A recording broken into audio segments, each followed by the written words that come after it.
అయోధ్య రాముల వారిని తలుచుకోకుండా ఉండలేము. అలాగే అయోధ్య పూజా సామాగ్రి కూడా వాడకుండా ఉండలేము. అయోధ్య పూజా సామాగ్రి వాడండి, మీ పూజని పరిపూర్ణం చేసుకోండి. డీలర్షిప్, డిస్ట్రిబ్యూషన్, హోల్సేల్ కై సంప్రదించవలసిన నంబర్లు.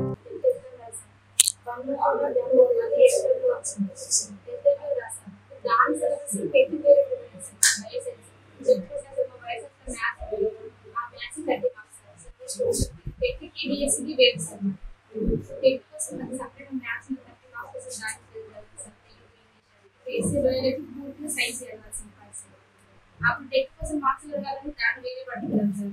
అక్కడ ఇప్పుడు మళ్ళీ సార్ కనీసం ఒక 45 days కూడా లేదు సార్. మళ్ళీ చేసాను ఇది ఎవ్రీ మధ్య రావడం అసలు ఏ చదవాలి అర్థం కాదు సార్. ఎస్ఎల్ కోసం మాత్రం ఒక పర్స్పెక్టివ్ పేపర్ ఉంది సార్, అది కూడా చేస్తాం. కానీ దాంట్లో ఎంత క్లియర్స్ ఎక్కువ సిలబస్ యాడ్ చేస్తుందంటే ఆధార్ సిలబస్ కంటే కూడా ఎక్కువ యాడ్ చేస్తుంది. దాంట్లో అనవసరమైన సిలబస్ అదంతా కూడా నేను ఖచ్చితంగా చదవాల్సింది, ఎందుకంటే నష్టపోవద్దు కాబట్టి జాబ్ రావాలని ఉద్దేశం చదవాల్సింది. ఆ చదవడానికి మాకు సమయం కావాలి సార్. ఇప్పుడు పిల్లలు నవ్వుకొని హాస్టల్లో డబ్బులు పే చేసుకుంటూ మరి మా సార్ అయితే వర్క్ చేసుకుంటారు కదా, ఆయన అక్కడ ఇంట్లో ఎక్కడ చూసుకుంటున్నాడు, ఆ డబ్బులన్నీ కూడా నాకు ఇక్కడే పెట్టి నన్ను చదివిస్తున్నాడు. కనీసం ఈసారి రాకపోతే మాకు లైఫ్ డేంజర్ ఉంటుంది సార్. పిల్లల పరిస్థితి, ఇద్దరు ఆడపిల్లలు నన్ను ఎట్లా చూసుకోవాలి, వాళ్ళ కోసం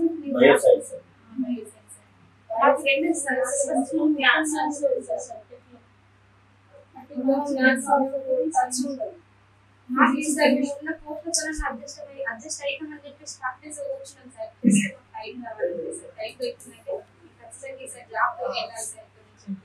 స్కూల్ అసిస్టెంట్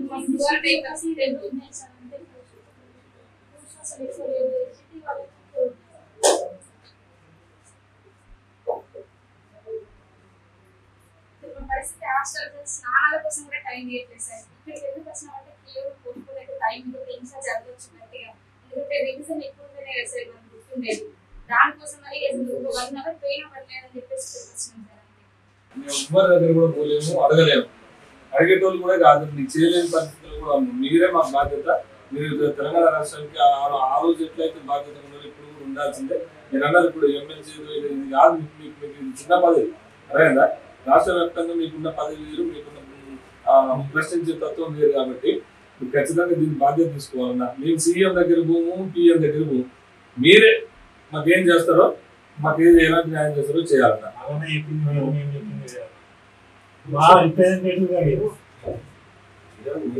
నానుకోవడం మధ్య కాదు, నిన్న లైవ్ లో చెప్పిన మెజార్టీ ప్రజల అభిప్రాయం ఇది ఆలోచించాలని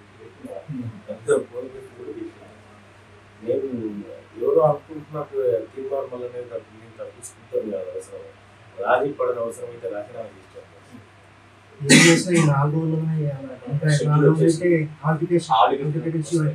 నేను నా తరఫున నేను మీ ప్రతినిధిగా మీ అభిప్రాయాన్ని గౌరవిస్తూ నేను ముఖ్యమంత్రి గారికి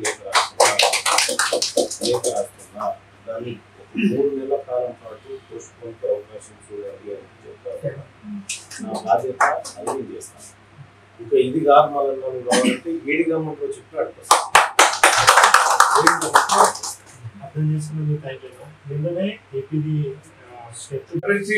పోస్ట్పోన్ కావాలని మనతో పాటే మన కోసం వచ్చిందో ఇక్కడ ఉన్న ఎవరైతే ఎమ్మెల్యేలు మంత్రులు ఉన్నారో ఎవరైతే ఉన్నారో ప్రతి ఒక్కరిని ఇదే విధంగా లెటర్ ఇచ్చి ఎందుకు పోస్ట్పోన్ చేయాలి?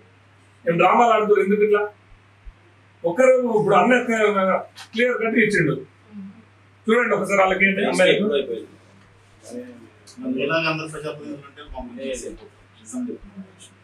పెద్ద కోడి కాదు సేమ్ 3 months టైం అవుతుంది.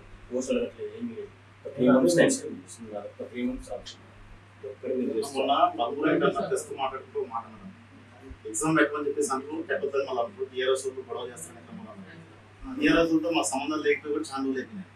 టీఆర్ఎస్ మాకు కాంగ్రెస్ రెవల్యూషన్ స్టార్ట్ చేసింది మా నుంచి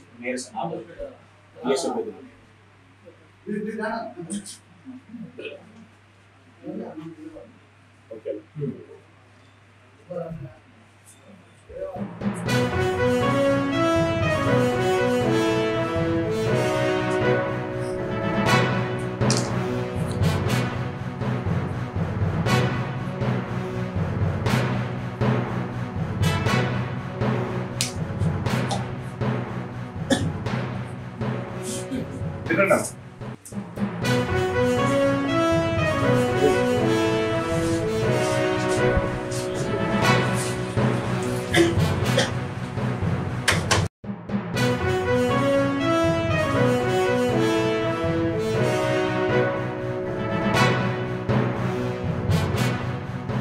అయోధ్య రాముల వారిని తలుచుకోకుండా ఉండలేము. అలాగే అయోధ్య పూజా సామాగ్రి కూడా వాడకుండా ఉండలేము. అయోధ్య పూజా సామాగ్రి వాడండి, మీ పూజని పరిపూర్ణం చేసుకోండి. డీలర్షిప్, డిస్ట్రిబ్యూషన్, హోల్సేల్ కై సంప్రదించవలసిన నంబర్లు.